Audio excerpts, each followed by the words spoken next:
My daughter smiled at me while she stole my life. April 3rd, 2024. My daughter Jocelyn and her husband Travis filed conservatorship papers claiming I couldn't take care of myself anymore. By that evening, I was sitting in a room at Sunrise Meadows assisted living facility while they popped champagne in my kitchen.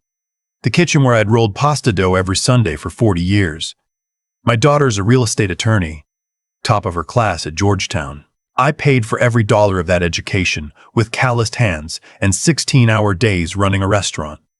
But while she was celebrating her little scheme, I wasn't falling apart. I was thinking, because my brilliant daughter forgot something important. She forgot that the man who built a business empire from a food cart on the streets of Philadelphia didn't lose his mind at 69. If you want to hear how this plays out, subscribe. This story is just getting started. Let me go back to the beginning. My father, Salvatore, came to America from Palermo, Sicily in 1961. He was 23 years old with $60 sewn into the lining of his coat and a recipe for Sunday gravy that his mother had written on a napkin. That napkin is still in my safe. He washed dishes for 2 years at a restaurant in South Philly, saved every penny. By 1964, he was running a food cart on Passyunk Avenue. Cheesesteaks and Italian sausage. People lined up around the block. I was born in 1955, before we came over. I grew up watching my father work. He never took a sick day, never complained. When I was 12, he handed me an apron and said, "You learn by doing, not by watching." By the time I was 18, I could run that food cart blindfolded. In 1979, I took over when my father's back gave out. Turned that cart into a restaurant. Sal's on Passyunk. 52 seats, red checkered tablecloths, my mother's recipes on the menu. By 1985, I'd opened a second location. By 1990, a third. By 2024, Sal's Italian Kitchen had 4 locations across the Philadelphia suburbs, a catering division, and a wholesale sauce line sold in 63 grocery stores. Annual revenue, $8.7 million. I employed 114 people. My personal net worth sat just north of $5 million. Not bad for a kid who used to wash lettuce in a food cart sink. Jocelyn was born in 1983. She never washed lettuce, never rolled dough at 5 in the morning, never counted receipts at midnight. She grew up in a nice house in Bryn Mawr that I bought in 1991 for $340,000. Today it's worth $1.6 million, mortgage-free since 2012. I have the paperwork in a fireproof filing cabinet. My father taught me that. Keep every receipt, every document, every signature. Because in America, paper is power.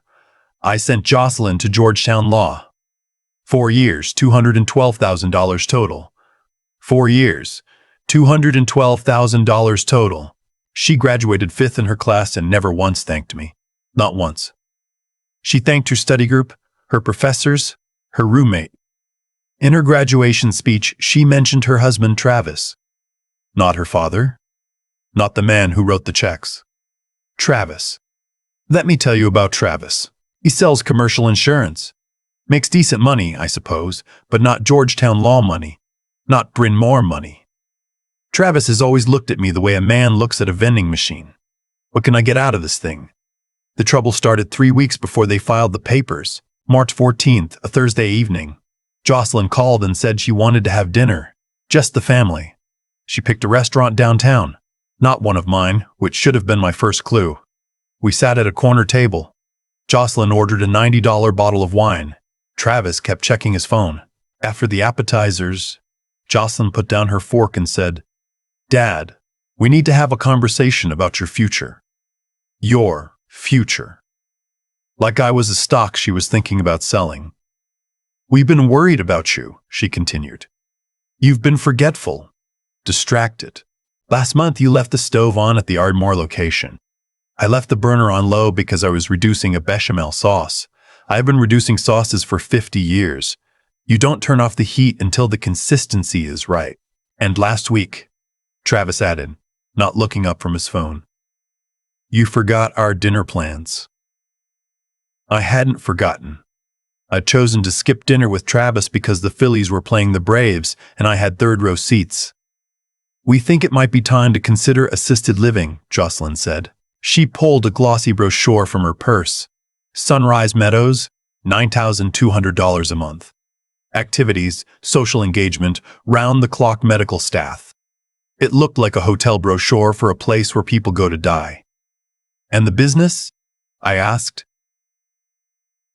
Jocelyn glanced at Travis. "We'd handle the transition, find a buyer or restructure, make sure the employees are taken care of."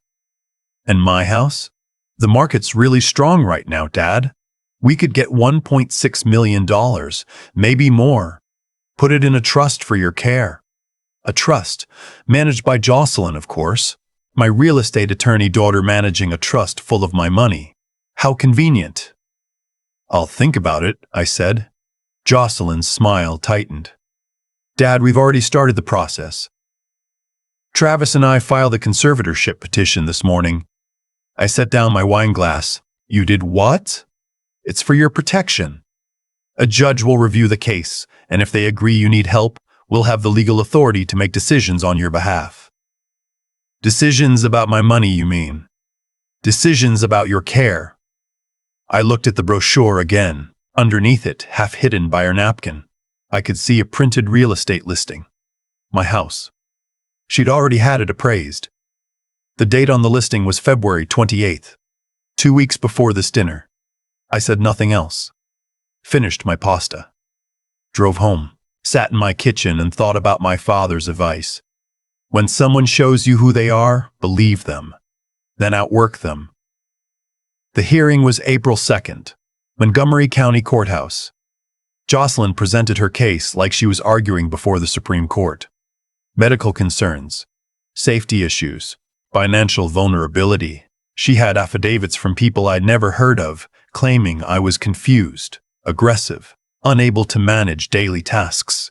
The judge, an overworked man who looked like he hadn't slept in 3 days, granted the conservatorship in under an hour, effective immediately. By 6 p.m. that evening, I was sitting on a twin bed in room 118 at Sunrise Meadows. The walls were the color of old oatmeal. The carpet smelled like bleach and regret. A nurse brought me a cup of decaf and a TV remote with half the buttons missing. Jocelyn and Travis visited the next morning, Saturday, April 4th. They stayed 19 minutes. I counted. "You look great, Dad," Jocelyn said, looking around the room like she was appraising it. "Old habits." "The staff here is wonderful," Travis added. First time he'd ever complimented anyone who wasn't holding a commission check. They left. I sat by my window and watched them drive away in Travis's BMW. The one I'd helped them finance 3 years ago when Travis's credit score was too low. Sunday evening, April 5th. I was walking back from the bathroom when I heard Jocelyn's voice. She was in the family consultation room at the end of the hall, door open about 3 inches. She was on FaceTime with Travis. "He's completely out of it," Jocelyn was saying. "Didn't even argue when we left. Just sat there." "Perfect," Travis replied. "When do we list the house?" "Already called the agent, she's running comps. We should list at 1.7, settle around 1.6. And Sal's?" Jocelyn laughed. "That's the real prize. 4 locations, the sauce line, the catering contracts. Conservative valuation, $3.2 million. But we might do better if we sell each location separately. So we're looking at what total? House plus business plus his investment accounts, close to $5 million, minus the assisted living costs, call it $110,000 a year. Dad's $69,000. If he lasts another 15 years, that's $1.65 million. We still clear over $3 million. If he lasts. My daughter was calculating my expiration date. "What about all that old Italian stuff?" Travis asked. "The photos, the food cart sign, his father's recipe napkin. Donation bin at Goodwill. Nobody wants a rusty food cart sign, my father's food cart sign, the one he hand-painted in 1964 with red and green letters, the one that said Sal's famous in his crooked handwriting. Goodwill. And the recipes," Travis pressed, Already photographed the ones worth keeping. The rest can go with the kitchen clean-out. Babe, this is gonna change everything for us. That place in Avalon we've been looking at, the beach house, $2.1 million.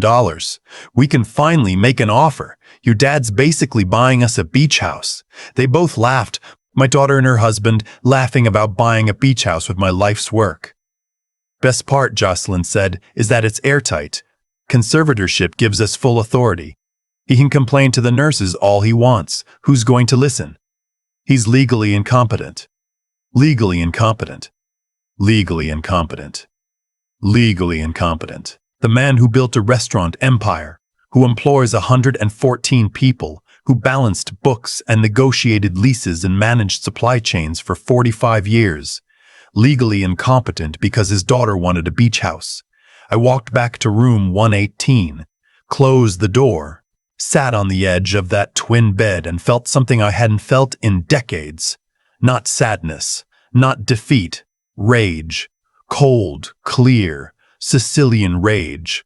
The kind my father described when he talked about the men in Palermo who settled debts with patience, not violence. Jocelyn had made two critical mistakes. First, she assumed quiet meant beaten. Second, she forgot that conservatorship over my person didn't automatically mean control over my property. Pennsylvania law is specific. A conservator of the person handles health and living decisions. A conservator of the estate handles finances. Jocelyn's petition only covered my person. She'd need a separate court order to touch my assets. My real estate attorney daughter had been so eager to lock me up that she'd rushed the paperwork. Monday morning, April 6th, 6:15 a.m. I used the hallway phone to call Mitch Dabrowski. Mitch is 71 years old, Polish-American, been my attorney for 26 years, sharper than any Georgetown graduate I've ever met. Hank, what in God's name happened? I heard about the conservatorship. It's exactly what you think, Mitch. Your daughter's robbing you. Trying to. Mitch went quiet for 10 seconds. What do you need? Motion to vacate the conservatorship. File it today. Fraud, false testimony, fabricated evidence. On what grounds specifically? Every affidavit she submitted is fiction. My doctor never examined me for cognitive decline. My business partners will testify I ran a board meeting 2 weeks ago. The neighbors she quoted have never spoken to her. Jesus, Hank. She fabricated witness statements? Georgetown education, Mitch. A Bardstown education, Mitch. Apparently they don't teach ethics. I'll file by noon. What else? I want an emergency injunction blocking any sale of my property or business assets. And Mitch, I want you to pull my complete medical records from Dr. Keating, February physical. Every test result. You think the judge will move fast? When he sees what Jocelyn submitted versus what's actually true, he'll move fast? I hung up and went to breakfast. Scrambled eggs that tasted like cardboard. But the coffee was decent, and I had work to do. First call after breakfast. Dr. Keating, my physician for 14 years. Hank, I was surprised to hear about the assisted living placement. Your February exam was excellent. Blood pressure, cholesterol, cognitive screening, all normal or above average for your age. Did Jocelyn ever contact you about my health? She called in early March asking if I'd noticed any mental decline.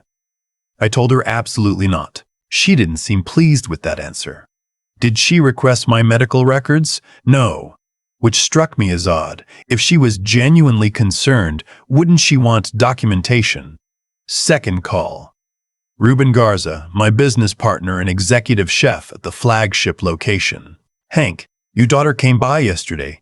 Told me you'd asked her to handle business operations because you're having health problems. Asked for access to the financial records. My jaw clenched. What did you tell her? I told her to get lost. Hank, you were here last Thursday tasting the new spring menu. You sent back the risotto twice because the consistency was off. A man with dementia doesn't critique risotto texture. Ruben, I need you to write down exactly what Jocelyn said during her visit. Dates, times, specific claims. Already started. I had a bad feeling. Third call. Dorothy Whitfield, my next-door neighbor for 22 years. Oh, Hank, I heard about the situation. Your daughter told people on the street that you'd been wandering around confused at night, forgetting to lock doors, leaving the oven on. Dorothy, when's the last time you saw me acting confused? She laughed out loud. Never. You're the most put-together person on this block. You were out there power washing your driveway 2 weeks ago at 7 in the morning. You waved and asked about my hip replacement. Remembered the exact date of my surgery. Jocelyn's conservatorship petition says you reported concerns about my behavior. She never spoke to me. Not once. Not about you, not about anything. I'd testify to that in court, Hank. By noon, I had written statements for my doctor, my business partner, and my neighbor, all confirming the same thing. Jocelyn had lied to the court. Mitch called at 2 p.m., filed everything. Motion to vacate, emergency injunction, the works. Judge Calloway's reviewing it today. He's not happy about being presented with potentially fraudulent filings. When's the hearing? Thursday, April 9th. And Hank, I added something. A formal complaint to the Pennsylvania Bar Association. Your daughter submitted fabricated affidavits to a court of law. That's not a family dispute. That's a felony. Tuesday, April 7th. Jocelyn showed up at Sunrise Meadows with a stack of papers. She wanted me to sign a general power of attorney giving her control over all my financial accounts. It'll simplify things, Dad. One signature, and I can handle everything for you. I looked at the document. Boilerplate language, but I noticed she'd added a clause authorizing the sale of real property without additional court approval. Did your husband write this? I asked. Travis? No, why? Because even he would have been smart enough not to bring this to a man who's been reading contracts since before you were born. Her smile flickered. Dad, it's standard language.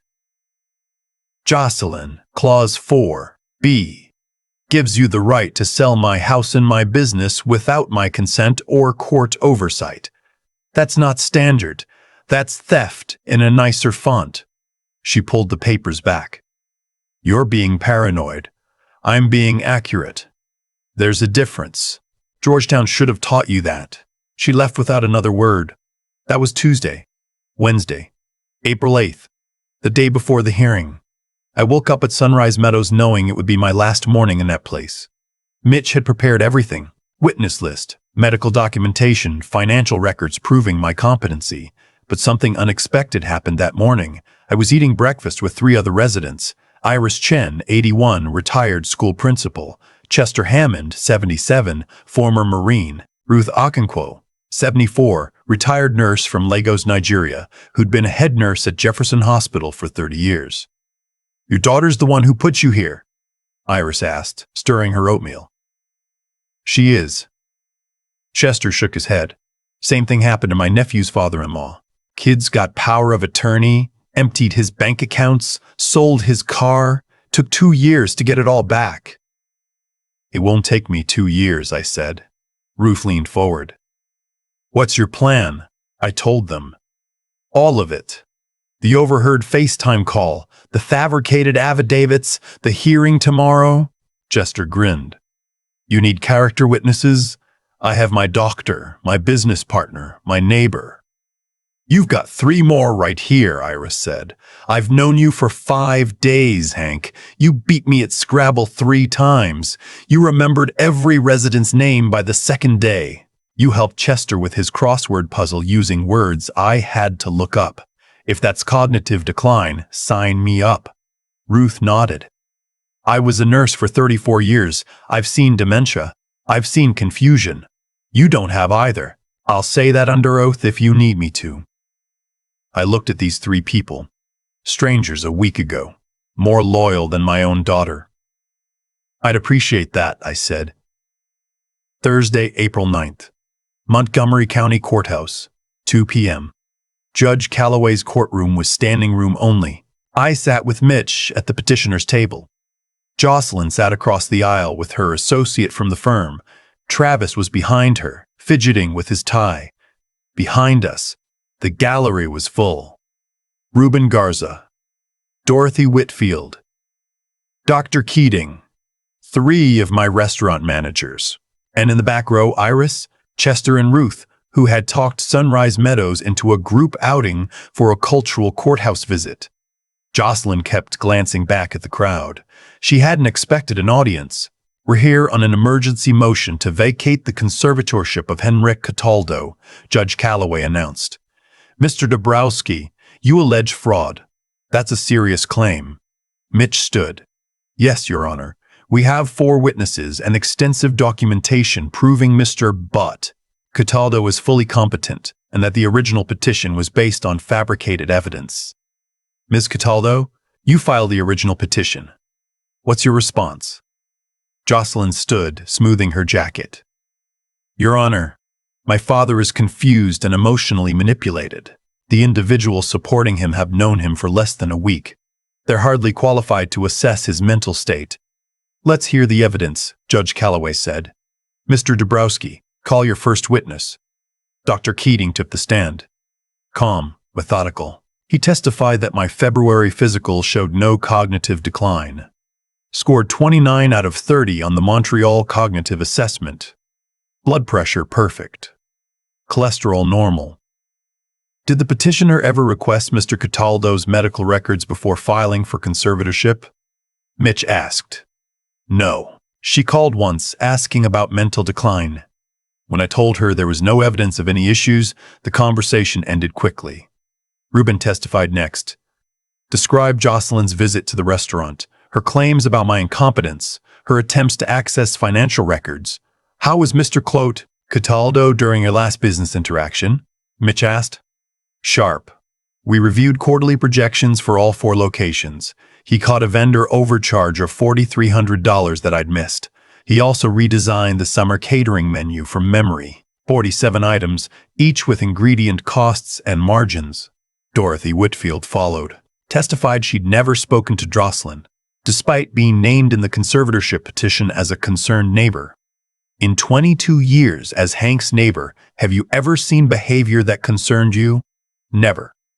The man power washes his driveway in the dark. He remembers every neighbor's birthday. He brought me chicken soup every day for 2 weeks after my hip surgery. Labeled each container with the date and reheating instructions." The gallery laughed softly. Judge Calloway almost smiled. Then Ruth Okonkwo took the stand. She wasn't on the original witness list. Mitch had added her that morning. "Ms. Okonkwo, you're a resident at Sunrise Meadows?" "I am. Retired nurse, 34 years at Thomas Jefferson University Hospital. In your professional opinion, does Mr. Cataldo show signs of cognitive impairment?" "Absolutely not. I've cared for hundreds of patients with dementia and cognitive decline. Mr. Cataldo is articulate, organized, and mentally sharp. He memorized every resident's name, room number, and medication schedule within 3 days of arriving. He offered to help reorganize the facility's meal planning because he said the rotation was, and I quote, an insult to nutrition. That's not a confused man. That's a restaurant owner." Jocelyn's associate whispered something in her ear. Jocelyn shook her head. Judge Calloway called a recess. During the break, Jocelyn cornered me in the hallway.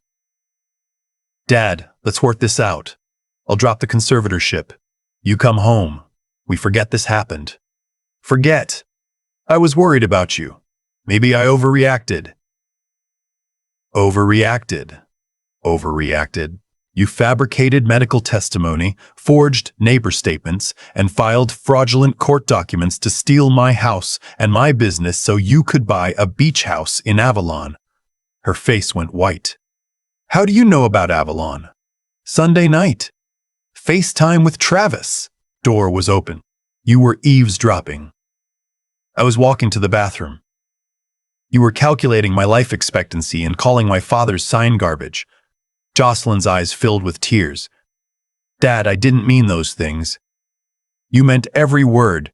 You just didn't expect me to hear them." When court resumed, Mitch called me to testify. "Mr. Cataldo, why are you contesting this conservatorship?" "Because my daughter lied to this court to gain control of my assets. She doesn't want to protect me. She wants to liquidate everything I've built over 45 years and buy real estate with the proceeds." "Are you mentally competent to manage your own affairs?" "I run 4 restaurant locations. I manage 114 employees. I negotiate leases, approve menus, review financials, and handle vendor relationships. Last week, from a nursing home telephone, I coordinated a catering order for 200 people at Penn Medicine's annual gala. The client was satisfied. You can call them. Did anyone coerce or pressure you into contesting this conservatorship? No. I called my attorney myself, gathered my own evidence, made my own decisions, the same way I've been making decisions since 1979. Jocelyn's cross-examination was brief. She tried to argue that my emotional state was clouding my judgment. I answered every question with dates, dollar amounts, and specifics that made her look less like a concerned daughter and more like what she was. Judge Calloway called Jocelyn to testify. Ms. Merston, Cataldo, your petition states that Dorothy Whitfield, your father's neighbor, expressed concerns about his erratic behavior. Miss Whitfield testified today that she has never spoken to you. How do you explain that? Jocelyn paused too long. I may have relied on second-hand information. From whom? I don't recall specifically. You don't recall the source of sworn testimony you submitted to this court. Silence. Ms. Misse, Cataldo, did you consult your father's physician before filing this petition? I called his office. Did you request medical records? No. Your Honor, did you consult his business partners? No. Did you speak to any of the neighbors referenced in your petition? Not directly. Then on what basis did you file a petition claiming your father is mentally incompetent? Jocelyn couldn't answer. Travis, in the gallery, was staring at the floor. Judge Calloway didn't need closing arguments. Conservatorship vacated, effective immediately. Ms. Cataldo, I'm referring this matter to the Montgomery County District Attorney's Office for investigation of potential fraud and perjury. I'm also forwarding the file to the Pennsylvania Disciplinary Board of the Supreme Court. Filing fabricated evidence is not a family disagreement. It's a crime. The courtroom erupted. Reuben pumped his fist. Dorothy dabbed her eyes. Iris, Chester, and Ruth were clapping from the back row. Chester shouted, "Semper Fi, Hank," which made no sense because I was never a Marine, but it made me laugh anyway. Jocelyn sat frozen. Travis was already heading for the exit. A reporter from the Philadelphia Inquirer was waiting outside. Someone had tipped off the press. Mr. Peters off. Cataldo, how does it feel to have your freedom back? I looked at the courthouse steps, then back at the reporter. It feels like Thursday. I've got a restaurant to run. Friday, April 10th, 5:30 a.m. I woke up in my own bed. My house. My kitchen. My father's food cart sign hanging on the wall above the stove where it's been since 1979. I made coffee the way my father taught me. Strong, black, in the small copper pot he brought from Palermo. Stood at the kitchen window and watched the sun come up over the backyard where Jocelyn used to play as a little girl. When had we lost each other? Was it law school? Was it Travis? Was it the money? Maybe it was simpler than that. Maybe she just never understood what it cost to build something from nothing. Mitch called at 8 a.m. Hank, the Inquirer, ran the story. Page 1 of the Metro section. Restaurant owner fights back against daughter's fraudulent conservatorship. Your phone's going to ring all day. Let it ring. I've got sauce to make. There's more. Jocelyn's firm put her on administrative leave pending the bar investigation. Which firm? Hartley and Sims. They issued a statement. The actions described in court filings do not reflect the values of our organization. Standard cover-your-ass language. At 10 a.m., Travis called. First time he'd ever called me directly. Hank, listen. I need you to understand. This was Jocelyn's idea. I just went along with it. Travis, you sat in my kitchen calculating my net worth while drinking my wine. You called my father's sign garbage. You picked out a beach house to buy with my money. Going along with it is a funny way to describe that. I'm sorry. Really? Can we talk about this? We just did. I hung up. At noon, Reuben called from the restaurant. Hank, you need to come in. The staff heard about the court case. They want to see you. I drove to the flagship location on Passyunk Avenue. When I walked through the front door, 114 people were standing in the dining room. Cooks, servers, bartenders, dishwashers, delivery drivers. Someone had made a banner that said, "Welcome back, boss," in crooked letters with red sauce stains on the corner. My hostess, a 22-year-old Temple student, handed me my apron. The same apron I'd worn every day for 15 years. "We saved your station, Mr. C." I put on the apron, walked into the kitchen, checked the sauce. It needed more basil. "Some things don't change," Jocelyn called that evening, 7:45 p.m. I was sitting in my study, looking at my father's recipe napkin under glass. "Dad, I'm here. I lost my job today. The firm let me go. Travis is talking about leaving." I said nothing. "I know I can't undo what I did. I know that. But I need you to understand something. I wasn't trying to hurt you." "What were you trying to do?" Long pause. "I was trying to matter. Everything I have, the degree, the career, the house you paid for, all of it. Travis made me feel like I hadn't accomplished anything on my own. He said if we had real money, independent money, things would be different. And your money was just sitting there, and you were getting older, and I told myself it was practical. That I was being smart." "You were being a thief, Jocelyn. A smart thief, but a thief." "I know. Your grandfather came to this country with $60. He painted a food cart sign by hand because he couldn't afford a professional one. He worked 18-hour days until his back broke, and you wanted to throw that sign in a donation bin." She was crying now. Quietly, the way she used to cry as a little girl when she knew she'd done something wrong and couldn't talk her way out of it. "That sign is worth nothing to anyone else," I said. "But it's worth everything to me. And you didn't even ask." "I'm sorry, Dad. Sorry's the start. It's not a finish. What do I have to do?" "Figure that out yourself. That's how you'll know you've actually learned something." I hung up.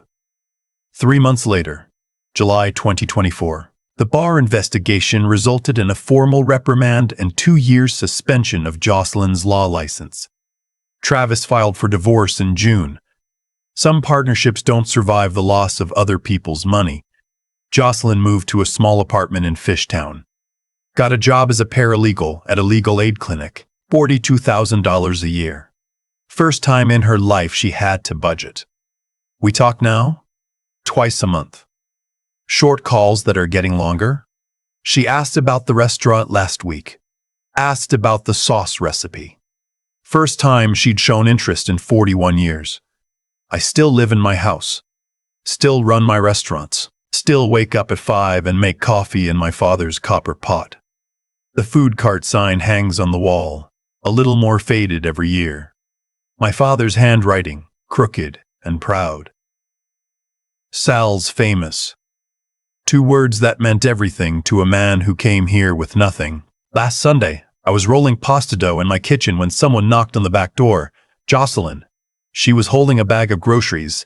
"I thought maybe I could learn," she said. "The dough. If you teach me." I looked at my daughter, 41 years old, no law license, no husband, no scheme. Just a bag of flour and eggs and an expression I hadn't seen since she was 12 years old, standing in this same kitchen, asking if she could help. I handed her an apron. "You learn by doing," I said, "not by watching." She tied the apron and stood beside me at the counter. We didn't talk much, just worked the dough. Her hands were clumsy, too much pressure, not enough patience, but she kept trying. My father used to say that in America, you can build anything, a business, a fortune, a life, but the things that matter most, respect, loyalty, love, those you can't buy or steal or file paperwork to obtain, those you earn, one honest day at a time. Jocelyn's learning that now, slowly, the way dough learns to become pasta, with pressure, patience, and hands that finally understand what it means to work.